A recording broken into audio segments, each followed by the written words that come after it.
ఈ లోక సంబంధమైన క్రియలు, లోక సంబంధమైన ఆచారములు, లోక సంబంధమైన ఆశలు నీలో ఉన్నట్లయితే ఇప్పుడే వాటన్నిటిని దూరపరుచుకొని మీ హృదయముల యందు క్రీస్తును రక్షకుడిని, మీ హృదయముల యందు క్రీస్తును ప్రభువుగా ప్రతిష్ఠించుకొనుడి. నా ప్రియమైన సహోదరి సహోదరులారా, యేసుక్రీస్తు వారు శరీరధారి అయి లోకంలో ఉన్నప్పుడు ఒకచోట యేసు ప్రభువారు దేవుని వాక్యమును పంచిపెడుతున్నప్పుడు మరియా దేవుని మాటలు విందామని శ్రద్ధతో దేవుని యొద్ద కూర్చుని ఉన్నది.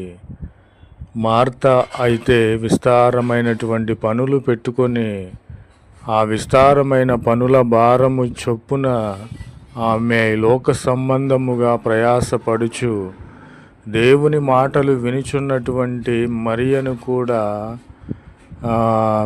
డిస్టర్బ్ చేయడానికి ప్రభువు యొద్దకు, దేవుని యొద్దకు వచ్చి, ప్రభువా, నేను ఒక్కదాన్నే ప్రయాసపడుచున్నాను, మరియను పంపించమని అడిగినప్పుడు దేవుడు చెప్పి ఉన్నాడు, ఆమె నా మాటలు వినుటకు శ్రద్ధగా నా యొద్ద కూర్చుని నేర్చుకొనుచున్నది.